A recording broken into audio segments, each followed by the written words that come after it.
There's only one thing on this earth more powerful than evil, and that's us. Hi guys, this is Charisma Carpenter from Buffy the Vampire Slayer, your favorite bitch on wheels. You're listening to Buffy Back Issue Bin. Welcome to the Buffy Back Issue Bin, the show where we go through all of the Buffy and Angel comics that are canon chronologically. I'm Zach. And I'm Emily. And hey, it's another listicle one. Yay. And also, Charisma intro. Yay. You don't know what we're doing. You're not in the edit. No. But that's what it was. But I know what the Charisma intro.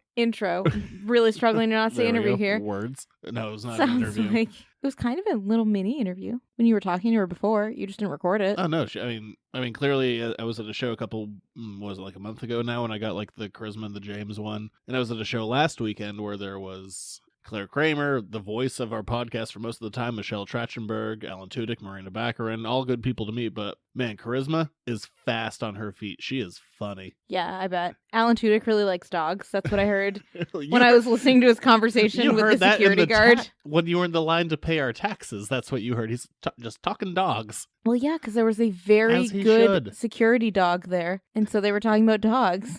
I mean, you know that I'm a big dog fan.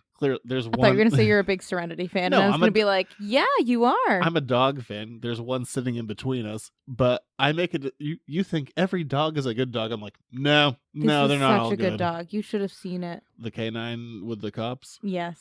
Also, all of them. Yeah, well, whatever. Unrelated. Yeah. So Christmas is really fast on her feet, really funny. So thanks, Charisma, for doing this awesome intro for us. Also, I gave no notes. That was 100% just she went off on that. She did a great job. Also, I'm not going to give notes for favors. That would be weird.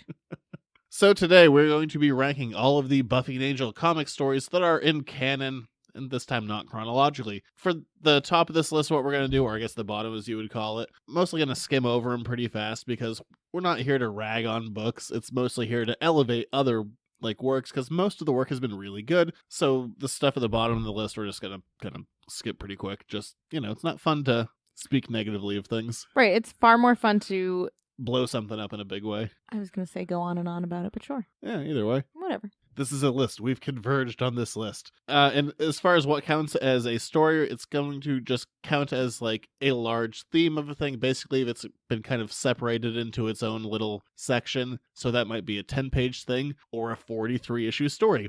Are those things comparable? Yeah, I guess, because we made this list. I mean, it's really whatever you want to think of it as. So this is our opinion. You, dear listener, may have a different one. If you do, feel free to write into us. The dog is smelling the con blanket that we brought with us. He's like, you guys went somewhere without me. So this will be a 26-part list. Again, the bottom ones will be really fast. Number 26, the high school years. They don't really add anything. They make Angel a weird sugar daddy, and they focus on stories that were kind of already told and don't really add a lot. Do you remember how all we talked about was where does Angel keep getting his coats from? Yes. Yeah. But on the other hand, the free comic book day special that I don't think is going to be reprinted in anything, unless they do it in the season 12 trade, is actually a solid issue. So that one is definitely worth reading. Yeah, I mean, the high school years, they are what they are. They are not the most necessary stories, but I still want to sneak in a positive comment for even the ones at the bottom of the list. No, I do. They definitely have some fun little character moments. Number 25, Angel Season 11. Characters seem really out of place. There is an extra doppelganger of Angel and Fred walking around somewhere, but it does set up the chronological timeline that gets dealt with in Season 12. If something happens in the past, it affects the future. So that is a very important story point that they did set up. Yes. The Angel and Illyria thing, I don't feel great about that. I don't either, but they stuck with it. And I feel a lot better about it in Season 12 than I did in Season 11. And so really doubled down on that one. They kept it, and that's cool. Number 24, the Giles miniseries.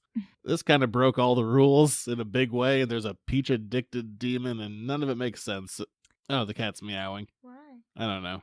He's stuck his face in a blanket. He's fine. He wants to be cuddling with the dog because they're best friends. The Giles miniseries, it kind of reminds me of the high school years in a way that it's a story that I never really It just I never really thought of it being told. It broke the rules in big ways and didn't explain any of it. Yes. I think the part that I understood why it had to happen was the fact that when we got to season 12, they immediately just put Giles back as an adult and they were like, look, you're back. Okay, cool. I got the idea of trying to bring the whole high school aspect back to Buffy. Oh gosh, what's happening? The cat's attacking the blanket for some reason. So that was a fun fight with an inanimate object. Well, the dog is shaking, so I thought that he was attacking the dog. No, he was attacking No, the dog blanket. was just scared of nothing Yep. again. Anyway, so the Giles miniseries, I quite like the concept because they did keep Giles as a kid for quite some time. Yeah, but I mean, part of Buffy's problem once they got post-high school is always the desire to go back to high school, and this was an opportunity. It felt a little bit squandered, but we're going to move on to number 23, Spike Into the Light. Oh, Spike Into the Light. AKA Spike Gets New Boots. It doesn't really fit in the timeline very well at all. It's a real stretch. It kind of negates character development that happened later where you have to kind of squeeze it in. But, I mean, at least you have Spike trying to be an individual and separate, because even him stepping away from season 7 going like, you know what? Spike needs a minute.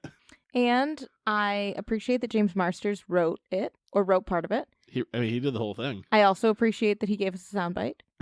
Yeah, he did. That's awesome. And Very violent intro. And I while like the it. story was all not quite what I mean, expected. He fights a demon that's stealing kids, but then he doesn't actually stop the demon from stealing kids. Right. And just gets boots. But What but happened? because Spike actually wrote it, the voice is there, which is the funniest part. Is it's like a scenario I would never imagine for Spike, yet his voice is there still. Moving on. Origin. The one that might be canon, might not be canon. Who knows? But it's kind of a retelling of the movie. It's not a very good movie, but at least they try and update it to be more tonally consistent with the TV show. That being said, not great. Yeah, that was an awkward one. I don't really know what to say about that other than that was an awkward one. Yeah. Moving on. Number 21. Angel. Long Night's Journey.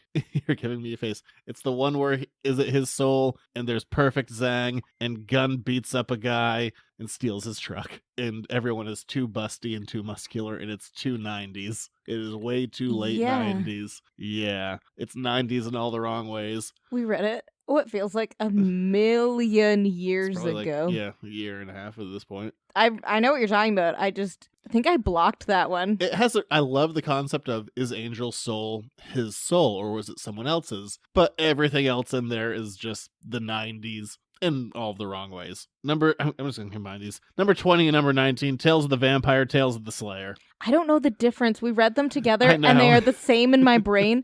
And they're the same in my brain. Some are Tales of a Vampire, yes, and some are Tales of the Slayer. But the fact that Slayers and vampires are so interlocked means that I have zero concept of which is which. These stories are mostly fine, but they're mostly world-building-esque stories. They're world-building stories that happened after the show ended and don't actually add that much. Mostly fine, though. But I can't really say that they're more than, mostly fine. There's a Dracula one. There is a Dracula one. The Dracula one is fun. That's the important one. I like the Dracula one. That's the one Goddard did. And also got that must be a tale deeply. of a vampire. Yeah, must be. I mixed them up too. But the Frey one is a tale of a Slayer. The Frey one is also nice. I like that one. I like those two. Those are the two that are memorable to me, which does not mean that they're memorable to other people or that other ones aren't more memorable, but I think this is the part in the list where we start turning into there might be some flaws, but there's still there's big positives. Number 18, Buffy season 9. Season struggled a bit, had that weird robot as a pregnancy metaphor that doesn't mean anything, but the art, I think this is the best art that Georges Genti did for his very long tenure on the book. Oh, it's gorgeous. The art is killer. The season ends pretty strong, but it takes a long time to get strong, and there's that weird Billy stuff and cute Devin who likes to watch boys die. Okay, so never gonna drop it. I'm gonna ignore that you just said that. I think that season 9 felt more like it was struggling because season 9 of Angel took off in a big way.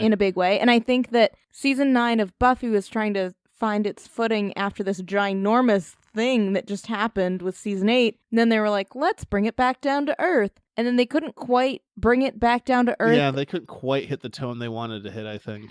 And Angel took the season 8 stuff and then rolled that into a season 9 plot line. Well, I also hate that a lot of the plot with like Buffy having like two personalities and stuff is like, this is a Dollhouse plot, and it was done by a Dollhouse writer. I'm like, it's just Dollhouse. Just put Faith back in it. It's fine. I mean, Faith's only the other book, but I mean, it ends really strong. Once O'Leary gets into the mix, I like it a lot. And George's Gentie's art throughout the entire season, I think, is the strongest stuff he did. So it still has a lot of highlights. It did find its footing. It just was a little slow in finding its footing. Number 17, Spike, A Dark Place. I feel bad for this series because I like the writer and I like the ideas in the series, but I feel like the series was editorially mandated to be like, you need to get rid of the bugs in the ship. And also, I guess, deal with some Spike emotional stuff, if you have time. Yeah, it was one of those things that you could see the wheels turning of, we need Spike to get from point A to point B. Please also, make a get rid of the story bugs. around this. No more bugs. No more bugs.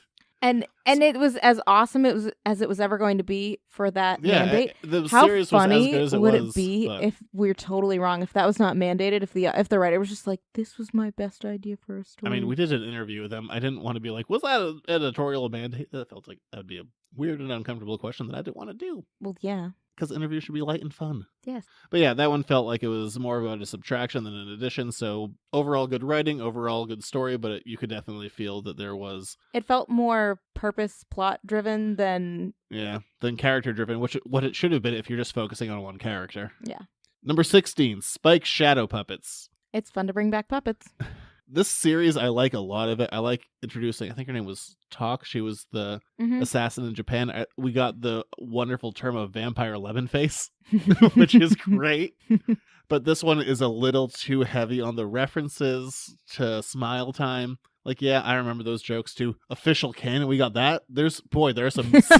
there are some memorable moments in that one. I forgot that was the official canon book. This book has some great highlights. Like I said, like this is lower on the list, but overall this list is a list of positives, and there are a lot of great moments in this one. This is the kind of stuff... got off the rails for the last issue where everyone had a puppet version of themselves. Uh-huh. Well, I mean, we're just back to Smile Time at that point. But I really... But on steroids? Smile Time on steroids? I would be so fascinated to hear what other people thought of like these numbers in the list, especially because I think that probably the couple best stories are not going to change. You know what number one's going to be if you've listened to this podcast. I know what number one is going to be. You're also part of this list. I knew what number one was going to be far before anything else. Overall, good series, but a little too referential. But still, like I said, great moments. Number 15, Music of the Spheres. That was the Lauren one-shot that was done by John Byrne that sent off Andy Hallett's character due to his unfortunate passing. But it was charming and lovely. Overall, it's great. The art in it's fantastic. The B plot is kind of weird of just like this girl who's into the Gruselug. And I love the Gruselug. I didn't really, and I said it when we did it, I didn't really like the idea of Lauren was dying because it felt a little too real versus Lauren just saving the world to save the world versus he's dying, so why not? Yeah. Which is a little strange when, I mean, this was supposed to be retirement, but it was also adding the death element felt a little weird. But still, I mean, John Byrne doing Lauren and writing and doing the art. I love John Byrne, and I love John Byrne as a writer, and I love John Byrne as an artist, so it's kind of hard to complain. Yeah. And I love Lauren. Number 14, Willow Wonderland. Another book made of good moments, but gets a little weird at the end with like, the magic killed Rack, and also Willow isn't a murderer anymore because Warren's not dead and Rack's not dead, and let's just absolve Willow of everything she ever did. I'm sure that wasn't the intention, but it's kind of what happened. Yes. And having it be Rack, and it was really just Rack all along, I'm like, ha ha ha ha. Yeah, I don't know. I say that this is relatively high on the list. It's still a great story, but there's still little tweaks where you're like, yeah, I love the caterpillar where he's like, C.S. Lewis stole that from me. You don't mean C.S. Lewis? I didn't mean C.S. Lewis. You mean Lewis Carroll? Yes. Yep. Thank you. Yep. I mixed up my Lewis's. Spelled differently. And also first name and last name. But whatever. We don't dwell on these things. You've really beaten this too deep into the podcast for me to edit around it. I'm so glad. That's all my goal ever is just to bring them to the forefront.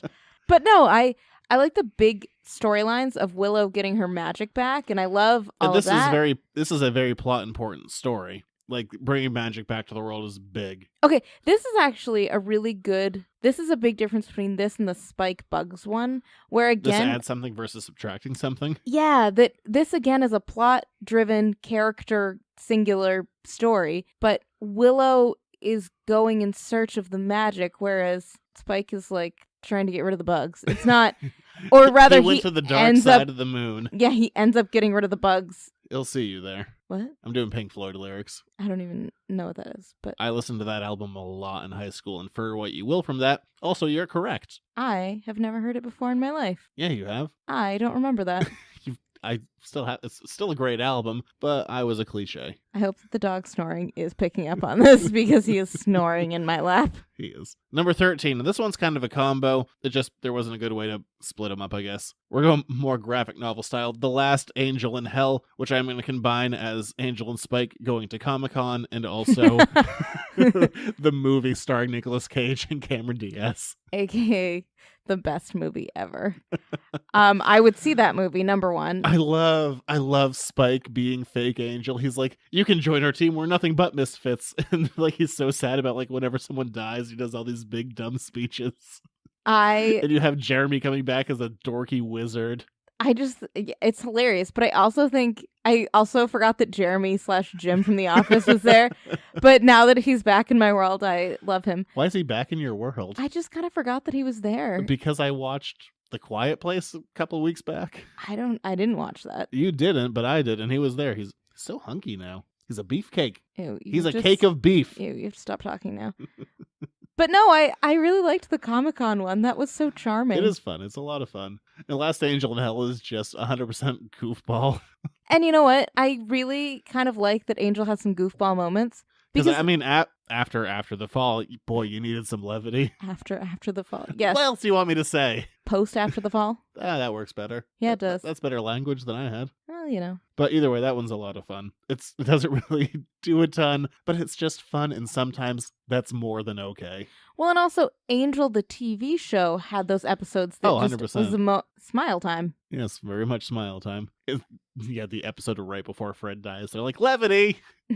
Just kidding. Because things are going downhill fast as far as emotions. Everybody's dying now. But Connor had a nice moment. It's like, I need to protect my family. I learned that from my father. And then he walks away and there's that great over-the-shoulder shot with Angel in the background out of focus. Mm-hmm. Slow-mo. I know exactly what you're talking about. I just don't like Connor. I'm being honest. I know. What? I was always a Connor fan. Stand by. You still are a Connor fan. What are you talking about here? Number 12, Angel Season 10. Angel's a drunk and the magic is a baby. And people they use blood to write on walls a lot. There are some fairies. Amy is finally taken care of. Nadira is half magic, kind of. Much more chill. She's so much more chill, and I like her so much better when she's like... not a drunk. Swirly. But I mean, this was the season that Will Conrad was on art, and his likenesses are insane. And there are other artists... look like photographs. Well, there are other artists who definitely use photo reference for certain scenes, like, oh, I know what that image is, I know what that image is. But Will Conrad is able to do perfect likenesses without doing references. Can we just talk for a second about how you just casually mentioned that you could place a random image that has been redrawn and placed in a different spot, and you're like, oh yes, I know what that face is from. I promise I can point them all out. I believe you. I was literally there when you were like, do you remember that image? I know what that's from. Oh, was that a promo one, or was that one from the show? I could tell you either way. Or when we're watching the show and you're like, that was a scene. That was a scene. That was a scene. If you put them all together, they're all the promo for the next episode. Oh, yeah, I remember the promos for some reason in my brain. Where are we at? Number 11, Spike After the Fall. Intentionally designed to be more down to earth with kind of guys in rubber suits. It does have that weird moment of Illyria making out with Spike, which I don't like very much, but I like Spike and Connor teaming up. Yeah. I like introducing that character of Non and like really showing how much of a badass Gunn is in this world. It does have a weird moment of this guy who Cordelia the Dragon like brings Spike to. He's like, oh man, this guy's trying to power up, and they never go back to it, which bugs me. Like, who was that? Yes. Yeah, you don't remember that, do you? I don't remember that moment at all. I know exactly the story. Like, I know the story. I know the big beats. I don't remember that. And I like maybe because we never went back to it. I like the Illyria stuff of her trying to be like, oh, I killed John Krasinski. Wasn't that the right thing to do to stop the power from going into Non, the pointy arm demon? I don't want to say spikes. The pointy arm demon? She has spikes. This is a spike series. I don't want to say spike too much. Spike. So you went with pointy arm demon? But yeah, I mean, I like that Illyria's character gets to grow and kind of start to learn human morality. And Well, it also pays off that line early and after the fall when Spike's like, give till it hurts, Angel. That's my motto. Does it hurt yet? When he finds out that Connor's working with him. It's such a great payoff. also, you just really like Connor still. I like that To be dynamic. fair, And Connor in this is my favorite Connor because well-adjusted Connor. he's You're fine with well-adjusted, well-adjusted Connor. and he's like working in a team up that's not him and Angel necessarily. I mean, kind of it is, but also Spike's in there, and like he's just being as normal as you can be in this after the fall world. Stabbing people and decapitating him kind of Connor. But he's not like, I'm gonna ruin everybody's lives and also be a 12-year-old brat with terrible hair. Your Connor love aside, number 10, Angel yearbook. Also, that one time. I think it was called That One Time. I was gonna say, I know what you're talking about, but I Yeah, didn't think it the was called Brian- yearbook. Well, the whole thing was yearbook, yeah. The Brian Lynch, Franco Uru one. The goodbye story. Yeah. And what I didn't credit this one we did it, which I thought about later, is this story gave me something After the Fall didn't give me, which I didn't realize I was missing until afterwards. I feel dumb for not mentioning it. It gave me everyone fighting together, and everyone was normal and fine, with the exception of Wes, who's still dead. But I mean, Gunn was there. It was kind of Illyria the was there. epilogue story. Yeah, but I mean, everyone was there and fighting alongside each other. They got to run in one epic line together. Which is all you really ever but want. I didn't get that from After the Fall. I know. So this yearbook story, that gave me something that is in my heart of hearts what I want, and I don't think I gave it enough credit when we did it. But yeah, I love that story in a big way. It gave me something After the Fall didn't give me, for as much as I love After the Fall, but it gave me everyone together doing a thing, and I think that's why it kind of ranks up there. I like it because it feels like the sustainable version of what their lives could be after. You know, like, oh, we're saving the world again. But it's not the epicness. It's like this is our casual everyday saving the world. But everyone has to be sad. But everyone no has to matter be what. a little bit sad. But I don't know. I mean, this is the shortest one on this list, and it's pretty high up there, but in all fairness, it's really good, and it gives you that cohesion that you never quite got in After the Fall. Again, going back to that line of everybody's coming back wrong. Yes. And everyone was there and they were right until they were wrong because of alternate realities. Right. And then they set it to rights and everything was fine, or they scared her away really, and they were good again. I also like it because it's such a sweet way to say goodbye to that world. Yeah, but aside from saying goodbye to one version of Angel, we then move on to number 9, Angel season number 9, which isn't really season 9 of Angel. It's just a branding thing. Deal with it. It's at some point after season 8 of Buffy.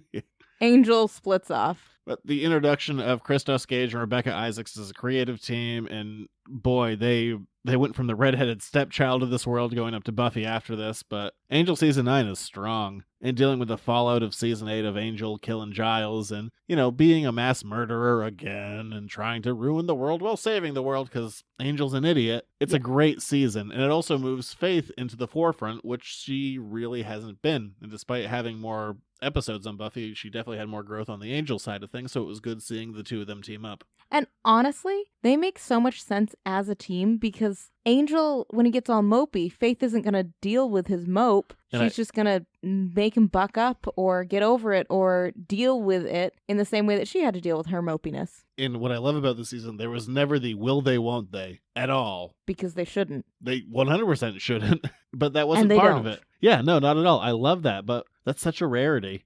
I also love the season because it hits the ground running. And again, this could be the flip side of that coin that Buffy stumbles a little bit, and maybe that made the transition for Angel seem so much smoother. I can't tell. I feel like they played off each other in such extremes that, I don't know. But the Angel side just picks up. I mean, maybe we would have ranked this higher if, Christos Gage could have laid off making fun of the New England accent for half a second. I mean, it was Look, that's just a personal thing. It was irritating to read, but... We also sound irritating, but do you have to mock us? If you cut us, do we not bleed? No. Ah, fine. Well, some of us cut ourselves with can openers. I didn't do it. It was the can itself. So much worse. Anyway. I'm healed. Also, mostly. No one needs to know that. Mostly. Look at that. All healed up. Gross. It's not gross anymore. You can barely tell. It's always gross. Unrelated to Angel Season 9. Overall, a very strong season. Yes. Leave our accents alone. Yes. But I don't know. I liked that Faith got out of America. I liked that she was like, I'm not going to deal with this anymore. And they went to London. And that's why you like it. I always want to go to London. Number 8, Spike Asylum. Originally, this book wasn't canon. Now it's canon. It's a little hard to shoehorn into chronology, but damn it, it's amazing. Beta George. Beta George. Introduced us to Beta George. Introduced us to Marv Wolfman and Beck and... If we had characters... and Mosaic. If we ranked new characters to the Buffy universe... or Mosaic, depending on who you are. Oh my gosh, I forgot about that. I forgot that you don't know the word mosaic. I know the word mosaic. I forgot that you didn't know that word. I just called it Mosaic in my head. For how long? 10 years. Wow. Some of us. Because I read it a bunch. I'm an idiot. Well, at least you're not an English major. Oh, no. So then. But Spike Asylum, I mean, the IDW Angel license had started going, and they were fine. Like, I still remember them, but overall, like, nothing. Wasn't that the book that got Joss on Angel? Yeah, because I guess Brian ran into Joss at, like, a cafe in the morning. He's like, oh, hey, I have a Spike book coming out today. Here's a copy. Not like he was stalking him, but just, literal crossing of paths. Meanwhile, you were like, Hollywood style. I don't think I have any business cards in my wallet. But Brian Lynch was walking around with a whole book to be like, you, sir, would you like to read my book? About a character you created. But yeah, that's the quick gist. And yeah, then that kicked off maybe something else later on this list. But yeah, I love Spike Asylum. I love Beta George. Oh, what I was going to say Beta is if we George. ranked new characters to the Buffy universe, Beta George is number one. 100%. Hands 100%. down. Then Co. But like a huge step down. Then- Beta George. Then Dowling, the guy who's happy about everything for some reason. Real positive. Remember when he and Buffy like kind of almost dated for half a second? But then he's like, I think you should be with Spike. He seems like a nice guy. He's really into you. Let's do some policing together, guys. Isn't this fun? Murder scenes. Weirdly Aw. positive Dowling. I'm sad that he and Buffy never actually went on a date. Well, they almost did, but then Buffy got teleported away because of Illyria. Problematic for a date The dog situation. is snoring loud. He's very tired. Yeah, he had a rough day of sitting next to me. Number 7, Buffy, Season 10. Christos Gage and Rebecca Isaac's first season on Buffy. We got the big crossover. We got DeHoffrin. Yes, we have all of those things. And we have the big red demon that I can't think of his name. Arceus. Arceus, thank you. And the glowy statue that came to life. That was the angel side. Oh. Well, to me, they're just all the same. season, different story. I don't know. To me, that book, because they had such a big crossover, honestly, and because the villain literally crossed over, You got the hello wanker moment. You get I Buffy. struggle with that. Buffy and Angel are together again since season 8. That whole Giles death thing was a bit to come back from. Yes, but They had a whole year, more than a year, but a whole season apart, and getting them together again, man, that was fun. And getting Angel and Spike together, the best couple in this universe, back together. they are your favorite couple for sure. They bicker so well. Oh my gosh. I just won't ever forget how thrilled you were about it. And I hadn't even seen the show, and you were just like, I have to tell you about this. Season 10 is strong. I like it a lot. Number 6, the Spike series on IDW, originally pitched as Spike season something. Ended up just being 8 issues, but boy, they are a strong 8. And one of my, oh man, What? that didn't make it on the top 15 moments. Whatever number 15 was on that list, kick it the hell off, because I forgot entirely about Spike losing his soul and giving it to Drusilla. Be like, doing that whole monologue about, like, I've been like this before, like, heart was stronger than the demon. Yeah. Like, I'm not, oh, damn it. Oh my Damn gosh. it. That list is null and void. We went through this again. We went through this earlier in a totally different scenario when you were like, my list is ruined. Oh, man. Yeah, that listicle is totally null and void because I forgot about the Spike losing his soul moment and just being like, Why don't we have heart is stronger. Damn it. 15A and 15B? That's a high up moment. I can't believe I forgot that. Fine, make it 8A and 8B, whatever you want. Damn it. But whatever, the Spike miniseries, that's great. I love it when, that being the biggie one, he loses his soul and gives it to Drew, and he's just like, I'm not evil. Like, my heart's stronger than that. And it was for Buffy, but I can maintain it without her. That's a great series. It is. And it's also a really touching Drew moment. goes insane and then punches out that guy's John's heart, where she's like, make it Yes. stop, make it stop, make it stop. Bam! Punch his heart out. Oh, I love Drew. Feel bad about that list now. Are you just going to like put a postscript in there and I be don't like, know what to do. Dear Patreon people, I forgot about this moment, I guess but I really like that Spike. our last episode gave up his who soul. cares? Number 5, Frey. I like Frey. I actually really like the colors of Frey. Like the colors are a different tonal quality than the colors in the rest of the Buffy universe. And so to me, like, visually that book is just like pop. The book initially feels like it's just, Buffy, but in the future. But by the end of it, it feels like its own unique thing, and you don't quite know where this... Goatman betrays her and kills the kid. Urkon, yes. I mean, the whole Goatman. thing. You get elements that you wouldn't get in a regular Buffy story because it is in a different setting, and also you have creepy Fishman. It kind of scales back, like vampires are back in the shadows in a big way, and also there's that big threat of like, what's going to happen to Buffy in the future? You don't know. She goes into a portal or something. Yes. But overall, really strong story. I also like that it's pretty self-contained. It really affected the comics in a big way. Oh, no. I mean, but like you can just pick up the 8-issue Frey series and read that without reading any of the other Buffy comics and be like, this is a full and complete story. For as good as it is, I wonder if like one of those like revisionist history things, like if Whedon would know how much that Frey would affect things in the future if he would have done it. I don't know. That's a great question to ask him if you ever talk to him. We've only been at one con together. Were you guys besties? No. I was in the front row of a thing to see the pilot of that super successful show Dollhouse that took the world by storm. I saw the first 10 minutes of that front row, but then I didn't want to pay the extra money to actually see him. That's like a bit more cash. Wow. So the real truth comes out. Also, to be honest, I didn't really know. Number 4, Buffy Season 12. So good. Boy, they had to cram a lot into 4 issues, but and damned if they didn't do great. Fantastic job with it. I still can't believe quite how many little character beats they got in there with the just sheer amount of action that they had to pack in there. Yeah, overall, this is a strong season, and they had to send it off the best way they could. And overall, I mean, you've heard my nitpicks before if you've heard the show, but this got, like, for me, 95% of the way there. It's because it's Connor and Gunnar in it. The last 5% are Connor, Gunnar, and the Shanshu. Oh, and the Shanshu. I forgot about the Shanshu, which I feel like everybody forgets about the Shanshu, and that's the problem. At this point, yeah. It mostly, if you wanted to knock off a list of, like, what you want to see, it got there. Yeah. Number 3, Buffy Season 8. It's ginormous. It's a big old mess. I also like that we were like, Buffy and Angel stories, a.k.a. the whole Season 8. Like, we could try and split it into arcs, but what is the point? I crammed in that, 10-page Angel book compared to this. You're like, that story's super important. But then the 42-issue one, also the same amount. 43, easy does it. But yeah, Season 8, it's big and it's messy, but damn if it isn't memorable. Yeah, I mean, there are that whole huge moments that stand out that you're like, Dawn's a giant. Also, there's happening. A Mecha-Dawn. Faith has to have a British accent. Oh, so many things. So many things. Twilight, Buffy sleeping with Satsu, Buffy having weird space sex with Angel, Spike coming back. There's a Giles ship. dying. Willow's walkabout thing. The Master coming back. Xander and Renee, which was almost a thing. Dracula getting back into the mix. Tibet with Oz. Oz's baby?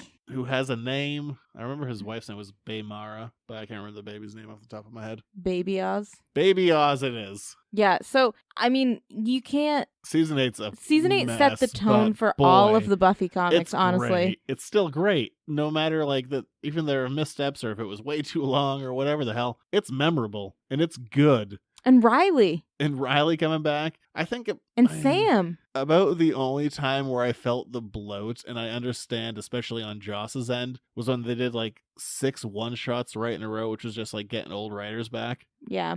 I get that you just want to have, guys who used to work on it play in the world. That's where I felt the bloat the most. It was especially when you were reading it month to month, you're like, cool. When are we going to get back to the real story, though? Yeah. I feel like it set the tone for the whole world that it was going to be after this, right? If Season 8 had not been so big and crazy, I'm not sure that the Buffy comics would have necessarily survived. Yeah, right? Because we have got the Angel stuff on IDW or any of that.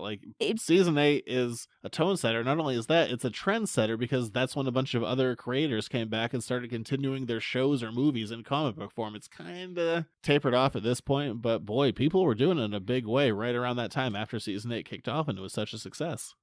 I love that you can just see the joy in everything. There's a definite energy difference between Season 8 and Season 9, not to bash on Season 9, but you can feel it literally crackles with energy. I was going to say Angel season 11, but yes, Ugh. there is a difference between Yes. season 8 and season 9, because I think season 8, even George's Genti talked about it a little bit, that season 8 was so incredibly fun, but that they didn't really have an end goal yet, that it was just like, You can feel the energy, though, in oh the yeah, work. but they were like, let's just keep going. What if this happened? What if that happened? What if this happened? And so it got super crazy, and you can see that they didn't really have that end goal. And I feel like part of season 9's issue is that they were like, oh, we should probably try and figure out where the season is going, and then they couldn't quite. You know what I'm really curious about, though? Why this cat is obsessed with this blanket? I can't figure that out. He's going to attack it again. My foot's under. But I mean, there's a talk of, and we've heard it in multiple interviews, it's like that Dark Horse didn't have the rights to use like Angel and Spike at the time, but there was still 100% definitely Angel was always going to be Twilight. So how the hell does that work? I have to imagine that they were in talks, I think and it's s- like you didn't. I think Joss was just like, I'm going to do what I want. Probably. I don't really need to look at this list anymore. I know what the last two are. Number 2, Buffy, season 11. So good. So tight, just the whole story. I mean, that whole season had a theme, and whether it's uncomfortable or not, it's very relevant and I remember felt of that the was world. when you read that comic. The first thing you were like, "This is It's the important. most timely comic." Yes. Okay, you gotta move, bud. You gotta move. Go. Yeah, you go that whole. Foot. Yeah, thank God you really vacated the premises. But yeah, I everything about it. It's such a tonal shift. And it does only focus on a couple of Again. characters. It's Buffy and Willow and Spike, but it works. I love actually seeing like Buffy and Spike having the whole will they won't they thing, but if they've had the whole will they won't they thing for this long and actually paying off the relationship and getting the end of that season, it's great. I also really liked actually that they took out like Xander and Dawn and Giles, and they yeah, without separated forcing them. a story. Yeah, that they were like, you know what, you guys are the humans, and you guys are just trying to survive right now, but you're not going to call attention to yourself, so why are we going to make some big dramatic story for you? And that's also, we saw it kind of come around, but it's only in a background way, but Willow is really stepping up as a leader in a big way to like what we saw in like seasons 4 and 6, a little bit of 5, of her like going to Wiccan groups compared to her like leading groups of people and becoming like this focal point. And also because we have all these references of like, oh, she's the strongest witch in the Western Hemisphere, blah, blah, blah. But actually having her step up as a leader, which is not the main plot, but we get these hints and these little things of Willow moving into that direction of becoming a teacher and someone who's going to help people. So there's even that aspect of it. It's great. I love that season. I also really like the aspect of Willow, not only as a teacher, but as someone who is making decisions to help people survive, even though they go against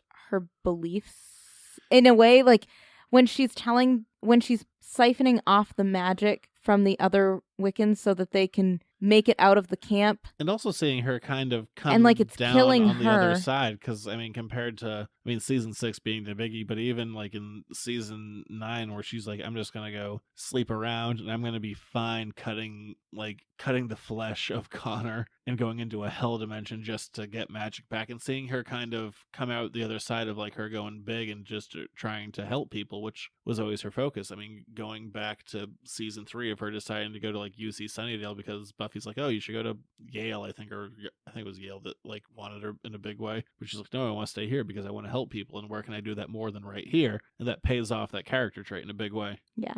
And it also, I don't know, I love seeing Willow mature in that sense. And also, I think the other thing that I never really loved about Willow in a lot of these comics is that she keeps getting these jobs like, oh, she's the Wiccan IT Computers. specialist. Like, let's combine witches and IT. Hey.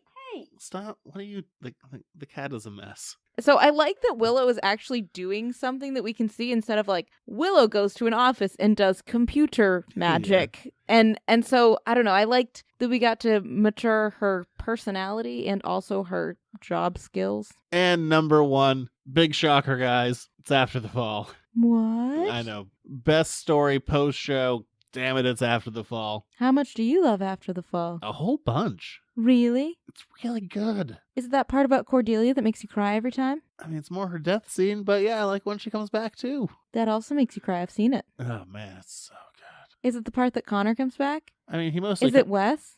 I mean, Wes is in a ugly I really suit. just like Cordelia, the dragon. Oh, Yeah, I mean, I love seeing that 2-page splash of Angel riding the dragon. I was really concerned about that Cordelia was dead, the dragon. Do you remember that? Right. Because they kill her at the end of After the Fall. Die, but then it But came then, back. but then it all comes back, and I was the most overjoyed about the dragon coming back And then post After the Fall than anything Well, else. I love that the Cordelia just blasts all the demons so Angel can get to Gunn. Well, yeah. If you have a giant dragon who's helping you. After the Fall is next to perfect. It's so tight. It's so good. All the characters are spot on. Isn't your one favorite issue of comics part of that? I think number 16, the one where Connor dies, like the whole thing is just so tight and it's so epic. You get that great thing, a line of people walking and Angel just goes, cue the music. It kills you every time. It's so good. It's so good. Like, overjoyed right now thinking about just it. Talking about After the Fall. But, oh man, is that a great just run of books. And also, it's an awkward number of issues, which you don't really get. And I mean, even at the time, you didn't really get that. Of like, they told the story they wanted to tell in a weird number of issues. It wasn't like written out for trade or anything like that. It was. And Illyria standing over Gunn at the end. Yeah, in that hospital with the bandolier, and she's killed Burge or something. I can't remember. Or Burge's son or whatever. Let's just say it one last time. Damn it, there's still one more episode I have to do it that I won't announce yet. But even Spike sticking like Kerp in the trunk of his car that the city gave him, and he has Beta George and the Angel and Spike thanking each other in their heads. Ah, man, the whole thing, and that first night thing with John Byrne After the Fall is so great. Yeah, it is pretty great. And we even get that like mirror thing, because there's been so many shots of Angel walking away from a thing. I think the line's like, I don't remember all of it, but I do remember the last line is like, and I'm here to help. And it's just him, again, walking away, shot from behind, going into an alley. And it's this wonderful mirror image of like him leaving Sunnydale in season 3 and in season 7, and also the first episode of Angel, and closing on that shot. Love it to death. I wish that all of you, dear listeners, could see the excited hand gestures that are happening during this monologue, because they're excitable. Angel After the Fall is just that good. It is that good, to be fair.